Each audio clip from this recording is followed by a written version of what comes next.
Jimmy, I'm at 1300 Ryu with good anti-airs and mediocre ground game.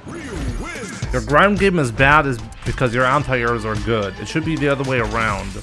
I'll talk about it in a second. Oh, right. Good anti-air, but mediocre ground game. So let's briefly talk about that. Sure. People think they have great anti-airs, and then they just lose on the ground, right? That's what happened. Here's something not very intuitive that you have to learn in Street Fighter. If your anti-airs suck, it means that you're getting outplayed on the ground.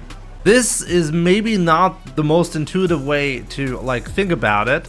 Like why would that be the case? You'd be thinking. But just ask yourself this. Do you actually ever have a problem anti-airing an opponent you're dominating? Okay? Like if you know you're a lot better than your opponent, do you actually miss your anti-airs against those players? Think about that for a second. And then you'll realize if you're better than your opponent, you actually don't have a problem with anti-airs. You only have the problem with anti-airing when there's an opponent who's giving you trouble. So if somebody says, hey, what can I do to improve my anti-air game? My usual response is improve your ground game, because that's where you're lacking actually. I mean, what am I supposed to tell you about the anti-air game? It's just that the opponent jumps, you do DP. Everybody knows that. You don't need that information from you. A tutorial teaching you how to anti-air doesn't even make any sense. Whenever the opponent jumps, you do an anti-air move. That's it, right? So maybe you can argue about cross-cutting, but that's not the problem. That's really not the problem. People have trouble with the regular anti-airs, even though they know what they have to do. So why is that? Well, it's because the ground game is taking up so much mental fortitude. You have to be paying attention so much to your opponent on the ground that you don't have any capacity left to switch it up once the opponent does something unexpected. You're too focused on the ground, effectively. Okay? So if you play a stronger ground game, your opponent is going to feel the same heat. He's going to feel the same way, like being uncomfortable on the ground. So then he's actually more likely to jump. You can actually smell the fear of the opponent.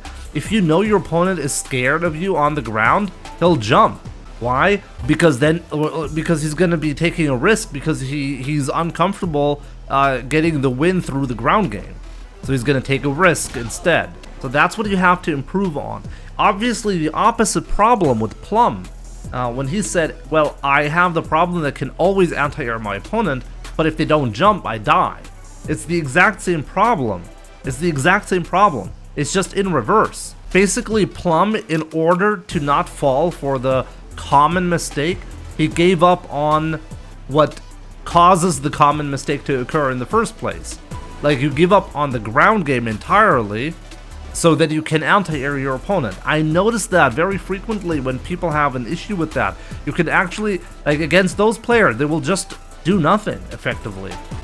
They will just wait the entire match for you to jump. And then I don't have to be scared about that at all. I just walk up to them and grab them. And then they don't know what to do, because they're so focused on the anti-air game. This is why it's so valuable to test your opponent, by the way. At any point, when you're playing against any opponent, you need to understand, does my opponent anti-air me?